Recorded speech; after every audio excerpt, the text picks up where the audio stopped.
I'm Adam Laxalt. I am a former Navy and Iraq veteran and the former top law enforcement officer of this state. I care deeply about both the rule of law and voter integrity, like the rest of Nevadans and Americans. And we warned for the last few weeks that we could end up in a situation where Nevada decides the fate of the presidency. We warned that the Democrats changed this election system. They gave us mail-in ballots, and despite the fact that there are examples of thousands of ballots being mailed across this valley in trash cans in apartment buildings, people getting as many as 18 ballots to their homes, we knew these rolls were unclean, and we were told that signatures would save us from all fraud. But to date, we still have not been able to observe these signatures or meaningfully challenge a single mail-in ballot out of hundreds of thousands of casts. We firmly believe that there are many voters in this group of mail-in people that are not proper voters. In the last many days, we have received reports of many irregularities across the valley. We believe that there are dead voters that have been counted. We are also confident that there are thousands of people whose votes have been counted that have moved out of Clark County during the pandemic. Today, we have a voter, Jill Stokey, who was denied access to vote. She showed up to vote, and she was told someone had already cast her ballot, and she was denied the opportunity to vote. We are filing in federal district court here in Las Vegas. We're asking for emergency relief, a TRO, and injunctive relief. We're asking the judge due to all of these irregularities, to stop the counting of improper votes. Thank you. The courts in Nevada. Can you wait? Yeah, you got it.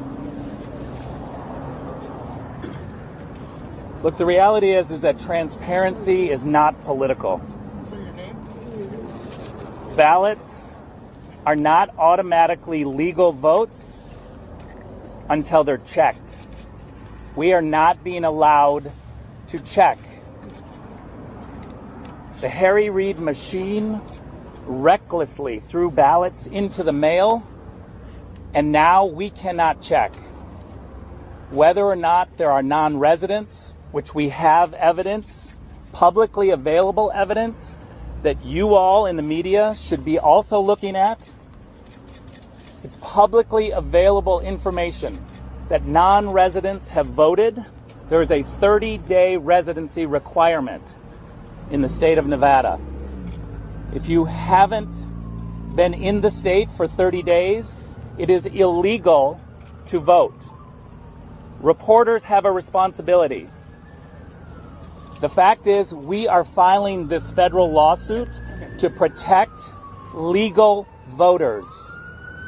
It is unacceptable in this country to have illegal votes counted. And that is what's happening in the state of Nevada. We've asked Clark County for answers. They have no answers. They continue to count illegal votes. That is unacceptable, and it's giving legal people a sense that the system is corrupt. We have to have a system where legal votes are cast. What the Harry Reid machine has done is throw out recklessly ballots, and now they don't want us to check those ballots, and we are seeing discrepancies all over. We are asking Clark County to give us answers. All of your questions about the details are legitimate questions, and they should be asked of Clark County, because the Clark County officials are silent. They are not giving us any answers, and they continue to count these illegal votes. Ballots versus legal votes. That's what we're talking about. It is unacceptable in this country. The presidency is literally in the breach. Listen, you're here to take in information, okay? We'll do your job. It's pretty easy. Do a Google search. Thank you all for turning out. Thank you all for turning out. The presidency literally hangs in the balance. And what the fundamental principle is here is that we want to be able to make sure that the counting that occurs and that the results that happen can be respected by every American voter across this land and truly across the world. If you're not allowed in to see the process, both sides and all of you in the media, so that there is transparency, so that there's meaningful observing of these ballots, that calls into question what those results will be.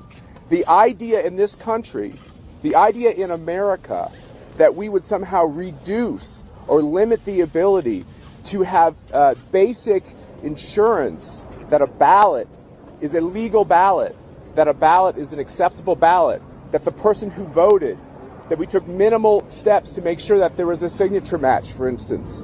Those types of guarantees need to be in the process. And so we have to understand that what's going on in Nevada impacts what's going on all across this country, which is the American people want to have confidence in the results that are coming out of Nevada. That will occur when we can make a case why every ballot is an acceptable, compliant ballot.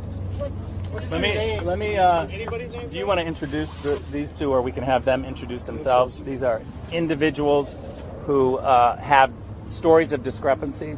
If you want to state your name and briefly what happened, okay. And we won't take any questions, but you can step up and go right Okay, there. thank you. Hi, my name is Jill Stokey. I went to vote. It was told I already voted. I pursued the matter, and in years past, I always voted in person. This time, they mailed out the ballot, and somebody took my ballot. They also took the ballot of my roommate. I was told by the interviewer from Channel 8, when I said, did other people do this? He said, yes. He said, you're the first double. Thank you. Ms. Stokey, will you spell your name for us, please? S as in Sam, T as in Tom, O-K-K-E. Good morning. I'm Chris Padome. I'm going to give my account what happened.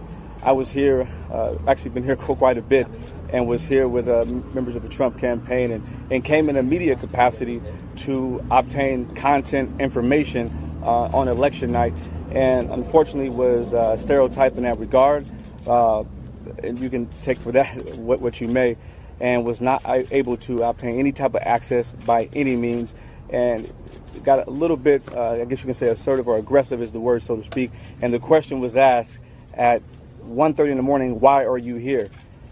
And our response was, well, it's election night. That's why we're here, and you guys are obviously counting ballots. And it was unique because they said they had an hour and a half left of counting to do, and an official came out who was kind and asked us to sign documents, and a few moments later we were asked to leave. Well, I find it ironic we were asked to leave within 10 to 12 minutes when they said they had an hour and a half of counting left to do. And clearly that was an attack, I think, on any type of conservative media or any individual or entity that wanted to have access and cover. And we find it very unique that other outlets are able to have full access, but we were not given any type of access whatsoever. And they question the validity of my background, any type of media, any type of experience whatsoever. So that was my personal account, and that's it. So what media were you representing, Chris?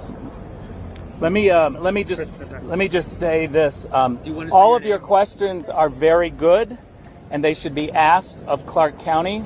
We don't have access to the information. They are not giving us access to the ballots. The publicly available information raises a lot of questions, and yet we are not getting answers just like you. We're not going to take any more questions Hold on, but today, you're filing suit, and I will say that and the courts have we said will the have system is more working. to say No, at no, the but do you end have any of the day after proof? we Do you file. have any evidence, sir? So all you have to do is ask your questions of Clark County, But they're not filing and suit, we will you're make filing sure suit. that we Where is the continue the evidence? pressure on them too. Are Thank you there very much. sacks of votes? You talked about the president said there are sacks of We votes. want Trump. We want Trump. We want Trump. We want Trump. We. All right, that's the update there in Nevada. Big update there from President Trump's legal team alleging that there was dead people that were voting in the state there and that they are